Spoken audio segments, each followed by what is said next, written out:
Bonjour tout le monde. On va attaquer sans tarder, mais aujourd'hui, compte tenu de la situation, on ne va pas parler de politique, des histoires politiques. L'heure est grave. L'heure est grave parce que les décès se succèdent. Donc je pense qu'en l'état actuel des choses, tout le monde doit prendre ses responsabilités, hein. Le gouvernement, les citoyens et tout ça, parce que la situation est hors contrôle, pour vous dire très franchement ce qui se passe. La situation est hors contrôle. Je pèse mes mots. Je vais vous donner un exemple. Euh, on, on a dit qu'on avait 4 cas de Covid-19 et c'est dans un décès.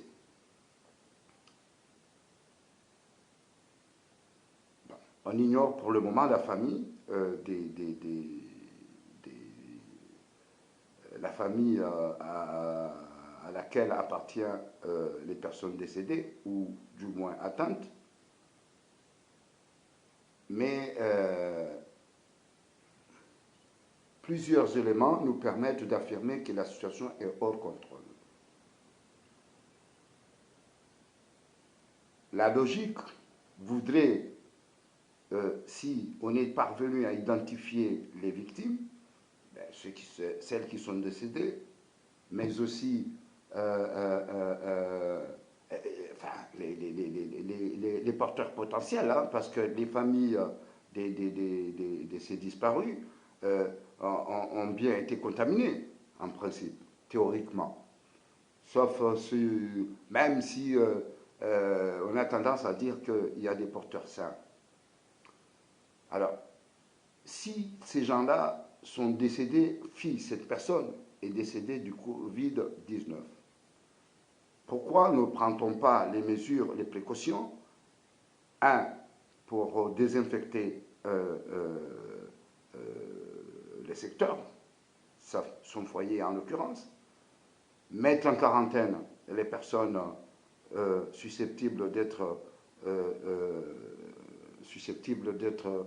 contaminées, hein, parce que si on présume qu'il y a quelqu'un qui est décédé dans cette famille, on présume que les autres aussi peuvent être atteintes, ces personnes. Curieusement, rien de tout ça n'a pas été pris. J'ai demandé à une famille susceptible d'être dans cette situation.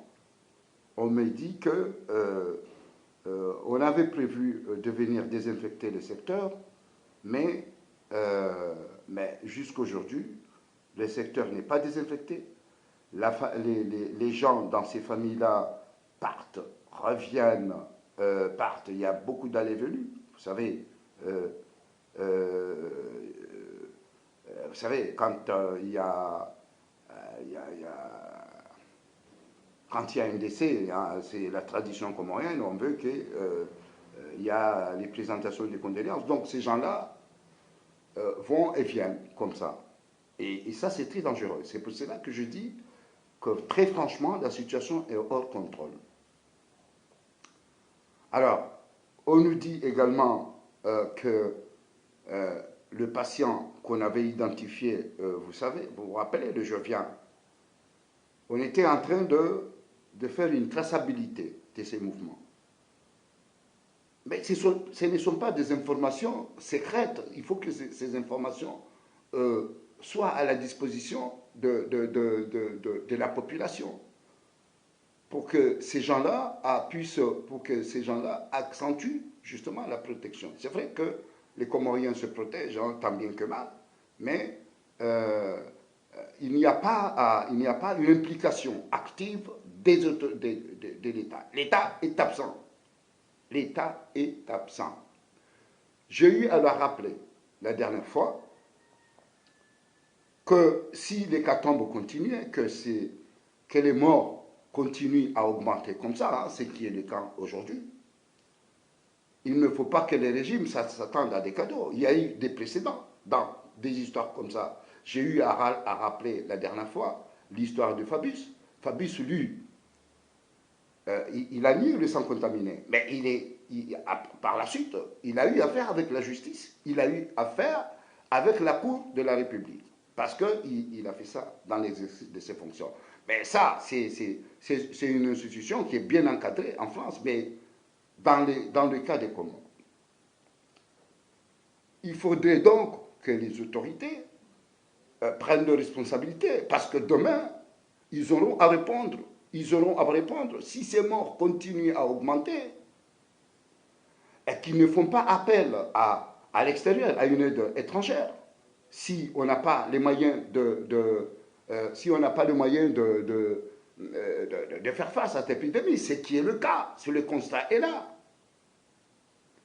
Jusqu'aujourd'hui, vous avez des endroits, des dispensaires, mais partout dans le territoire où séjournent des malades. Il n'y a aucune précaution. Donc il faut qu'on arrête. Cette histoire, elle n'est pas politique, elle est sanitaire. Tous les pays du monde ont une transparence absolue. Les nombres de morts, les cas et tout ça. Comment on fait? Il faut nous rassurer. Quelles sont les dispositions que vous prenez que vous comptez prendre, parce que jusqu'à aujourd'hui, il n'y a pas eu de dispositions. On a fait un peu comme on fait un peu dans l'éducation.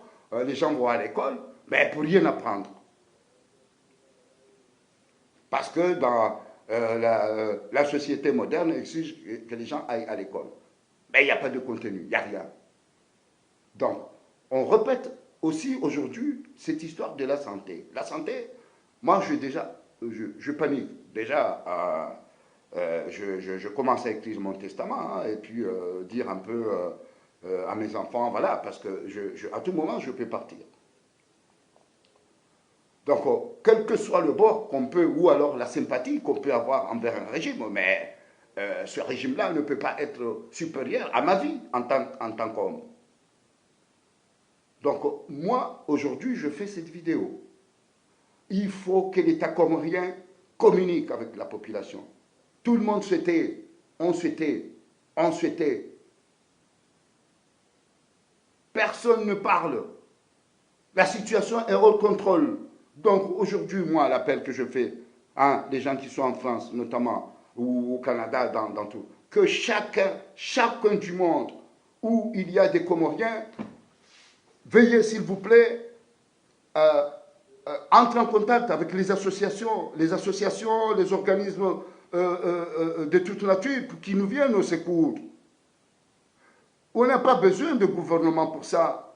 On peut être complémentaire. Pour le moment, le gouvernement est inactif, voire inconscient, parce qu'il n'est pas conscient du danger qui nous guette.